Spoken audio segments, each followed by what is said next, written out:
My name's Tom Sullivan. I worked for Controlled Demolition Incorporated, CDI, the top-rated explosive demolition firm in the world, owned by the Loiseau family during the years surrounding 9/11. And I worked for them as an explosives loader for 2.5 years. As an explosives loader, my job was to place explosives in the buildings to prepare them for demolition. I was licensed while in New York by the New York Fire Department to handle explosives. And I worked on major projects such as Seattle Kingdom, the Three River Stadium, Philadelphia Naval Hospital, and Keyspan gas holders in New York, among others. I currently live on the East Coast. Isn't it true that anybody can implode a building straight down just by placing a bunch of explosives around? There are many steps that you need to take. The first off is you have to weaken the building, and that's after a lot of studies have gone into how the building is built in the first place. To weaken the building, that means the staircase, all the staircases have to be cut at intervals. The firewalls have to be removed. The elevator shafts have to be cut, and the rails cut, as well as the cars themselves removed. And then you have to move to the support columns on the particular load floors, and those are cut by a torch for two reasons. First, to weaken them, and also to allow for charges to be placed onto the structure or onto the columns themselves. And that essentially reduces their strength by about 20%. And even with all of that work being done to weaken this building, it still remains safely standing, so we can continue to work in it. The story that just a few columns can cause a synchronized global collapse, an implosion, is, well, that's just nonsense.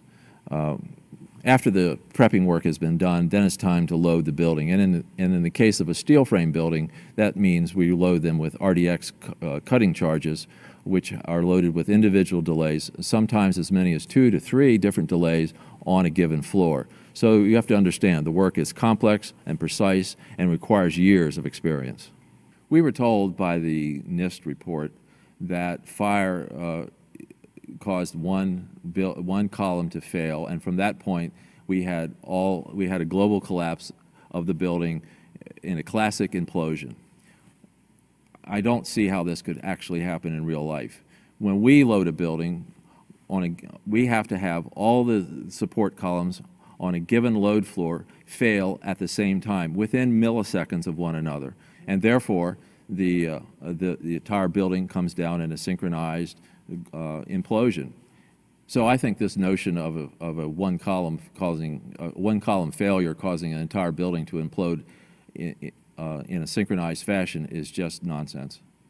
Looking at the building, it wouldn't be a problem once you gained access to the elevator shafts. Then a team of loading experts would have access to all the core columns and beams. The rest could be accomplished at that point by just the right kind of explosives for the job at hand. The choices are many out there. Well, I've worked on buildings, steel frame buildings, where essentially you load only the bottom third of the building, and that causes the building to implode. Yes, we have loaded buildings in that fashion where just the core support columns are loaded, and we don't necessarily have to load the outside perimeter columns to have this building come down successfully.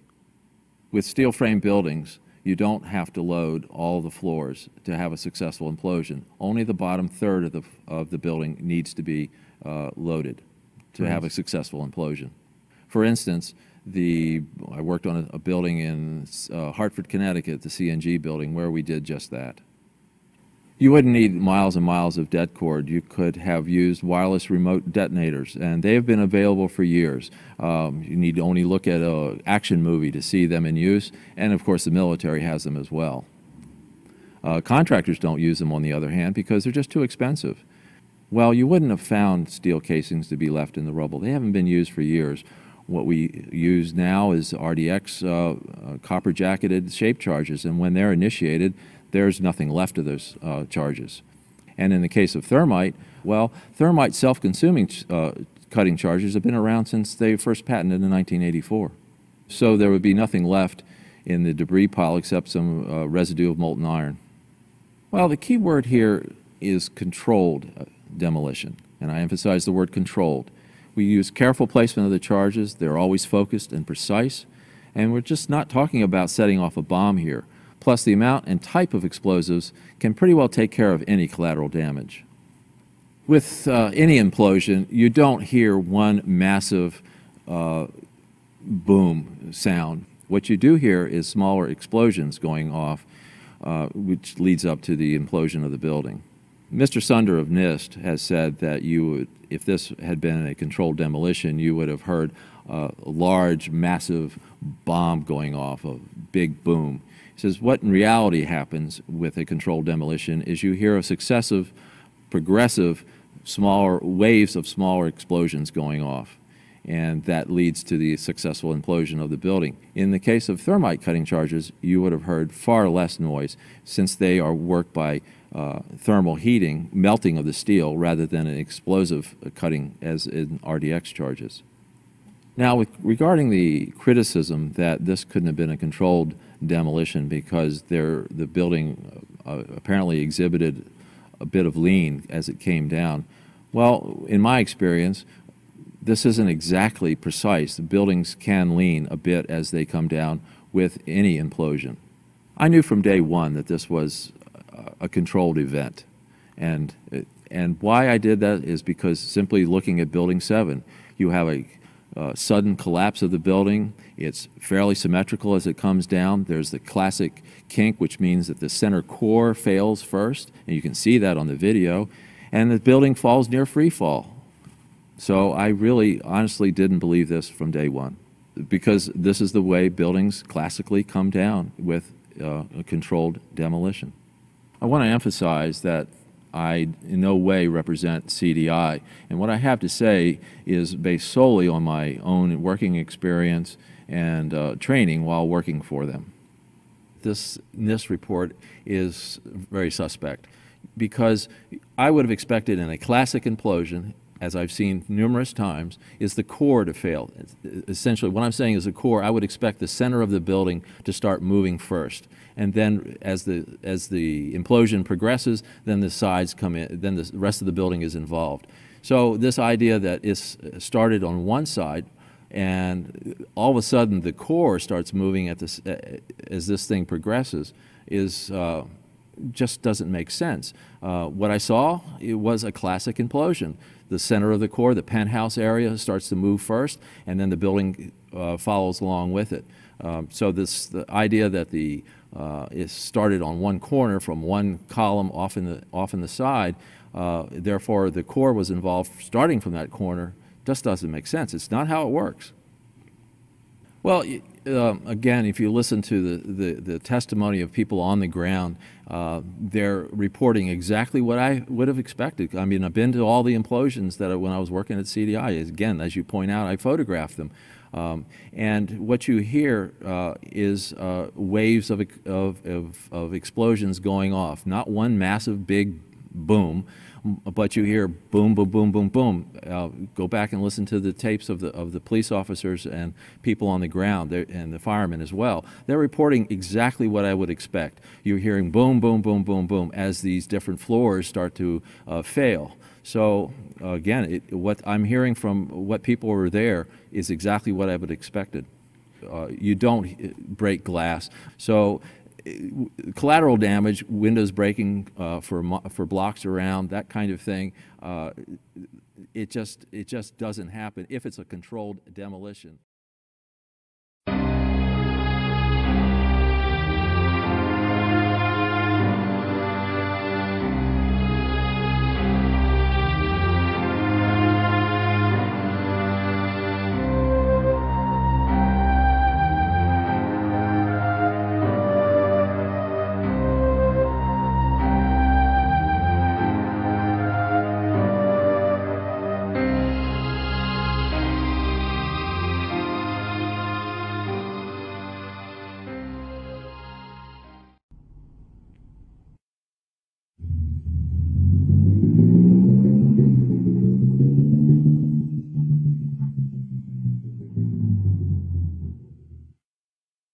this morning. I saw the plane coming this way in a spot, goes factory directly to the building.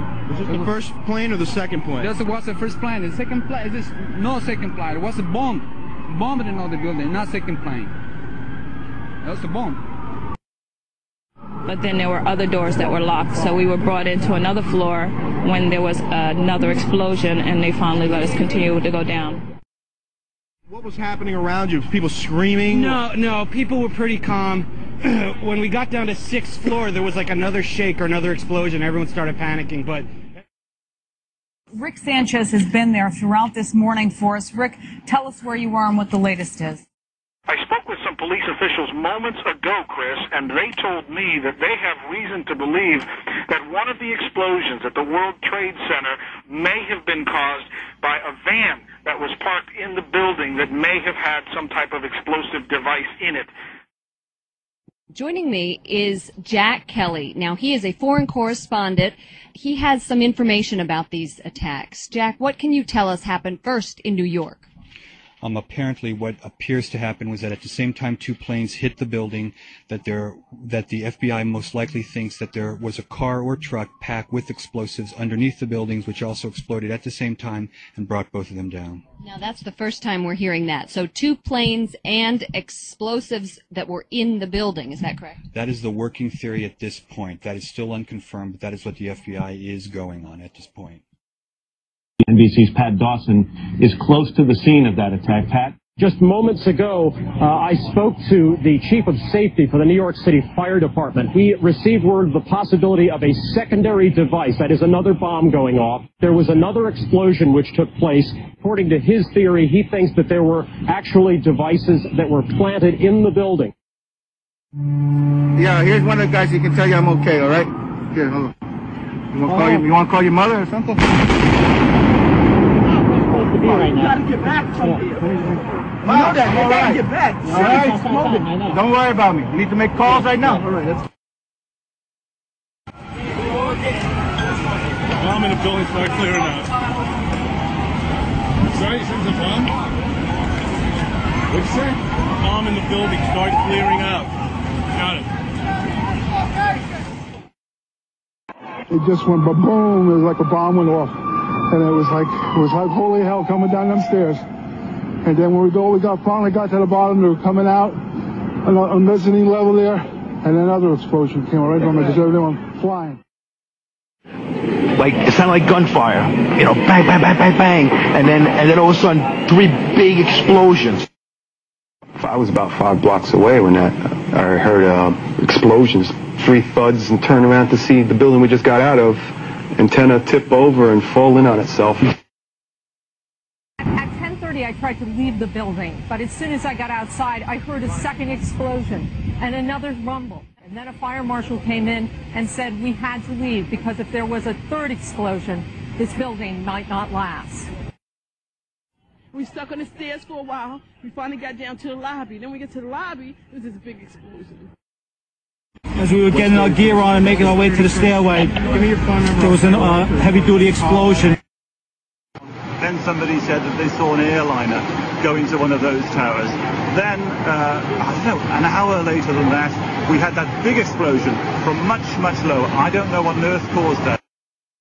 We've heard reports of secondary explosions after the aircraft impacted, whether in fact there wasn't something else at the base of the towers that in fact were the coup de grace to bring them to the ground. I did pass through a couple of parks and on some of the streets, and before, when I reported about an hour ago, there were people at their gas pumps who turned to look at the smoke that was coming from the city, folks stepping out of bodegas and stores to look. Now people are gathering in large groups. In fact, in one corner, I saw a group of people actually holding hands and praying. As I stand on the Manhattan Bridge, which is closed, it is open to pedestrian traffic. Some people are walking across, but there's just no way for them to, as I look at something else that I can't.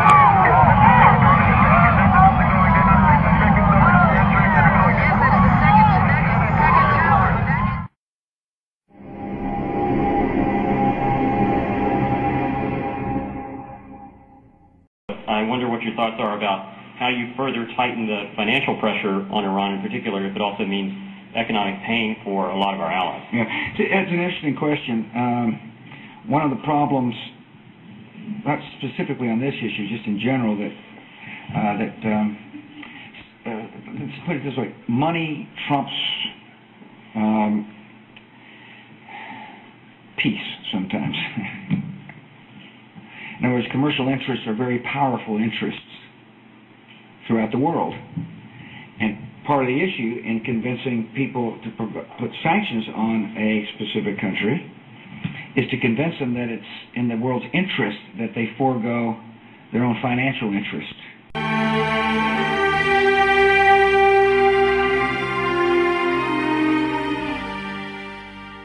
The French filmmakers, the lNSlDE brothers, were in New York City doing a documentary about the New York City firefighters.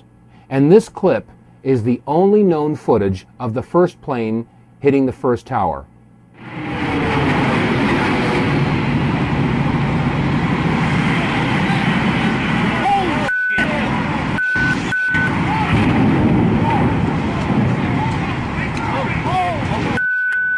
Now, this video clip that we've just examined came again from the lNSlDE brothers documentary that was being filmed in the streets of New York City on the morning of September 11th.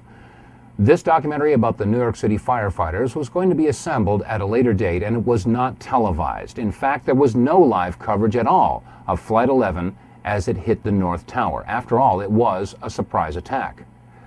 So if there was no live television coverage of the first plane hitting the first tower, how do we explain the following comment from George Walker Bush? What was the first thing that went through your head when you heard that a plane crashed into the first? Well, I was sitting in a schoolhouse in Florida. I'd gone down to tell my little brother what to do, and you can go ahead and sit down. Just kidding, Jeb. And it's the mother in me. Anyway, I was sitting there, and my chief of staff, well, first of all, when we walked in the classroom, I had seen this plane fly into the first building. There was a TV set on, and you know, I thought it was pilot error. I had seen this plane fly into the first building. There was a TV set on, and you know, I thought it was pilot error. I had seen this plane fly into the first building. There was a TV set on. I had seen this plane fly into the first building. There was a TV set on. I had seen this plane fly into the first building. There was a TV set on. I had seen this plane fly into the first building. There was a TV set on. I had seen this plane fly into the first building. There was a TV set on. There was no live coverage at all of Flight 11 as it hit the North Tower. I had seen this plane fly into the first building. There was a TV set on. There was no live coverage at all of Flight 11 as it hit the North Tower.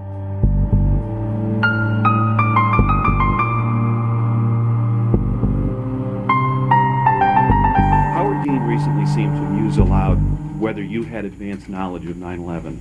Do you agree or disagree with the RNC that this kind of rhetoric borders on political hate speech? Yeah. Look, there's time for politics. And, you know, it's time for politics. And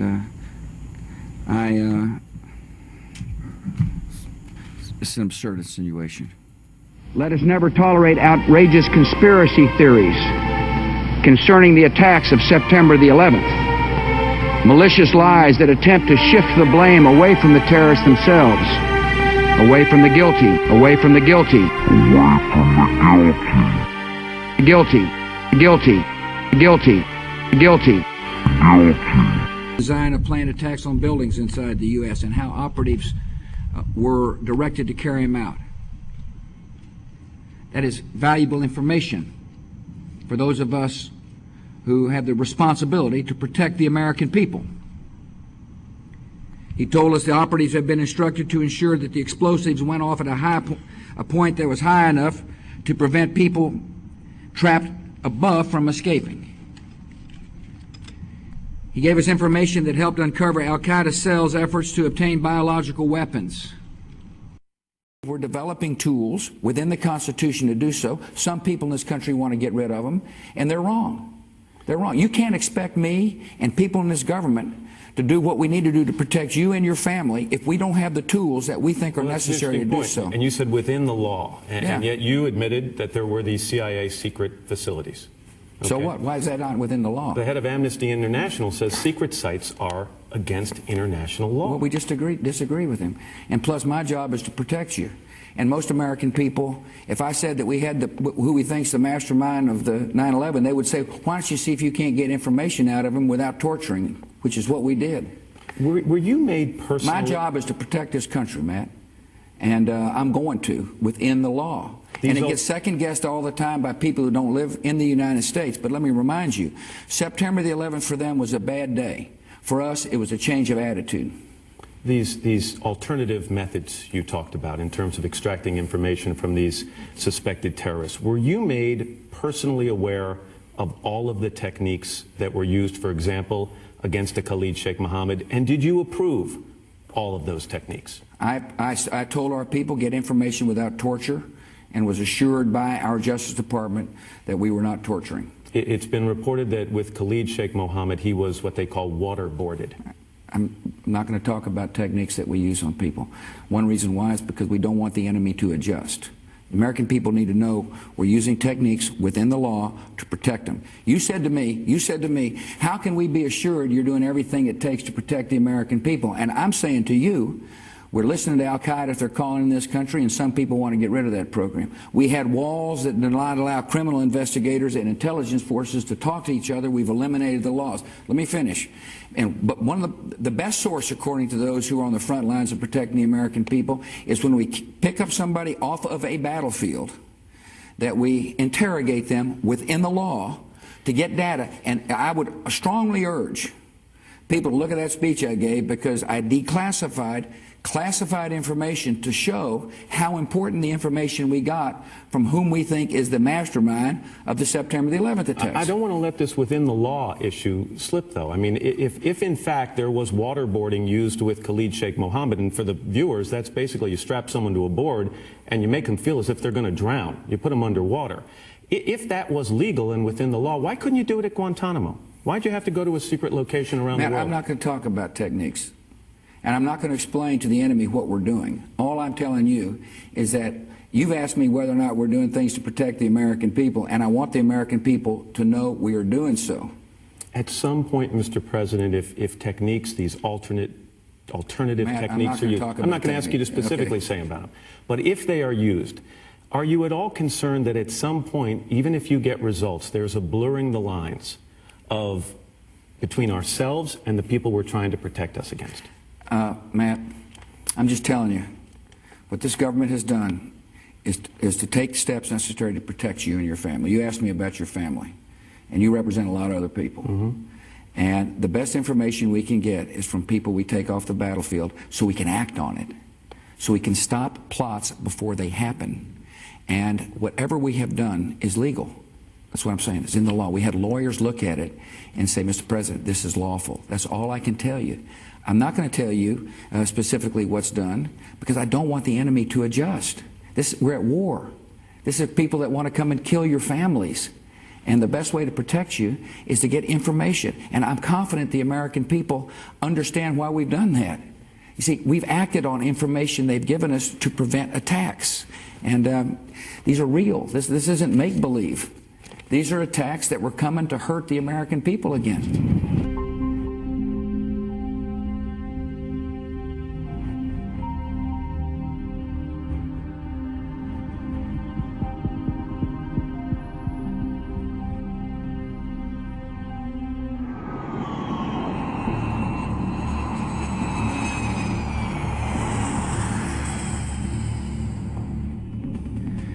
And we got in a vehicle, and the kid driving the thing is going, felt like 100 miles an hour. I mean, we're bouncing along, charging along. Finally, I told the guy, I said, slow down. I mean, you know, Al-Qaeda's not here. Al-Qaeda's not here. Al-Qaeda's not here. That's about as humorous a moment as the day.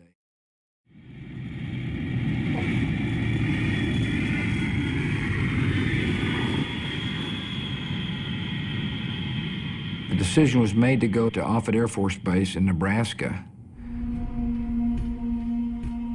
My question was, who did it? The head of the CIA, George Tenet, believed it was Al-Qaeda. had the earmarks of an al-Qaeda attack. But Tenet wasn't that definitive yet.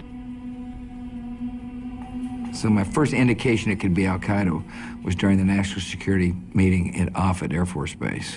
So my first indication it could be al-Qaeda was during the National Security meeting at Offutt Air Force Base.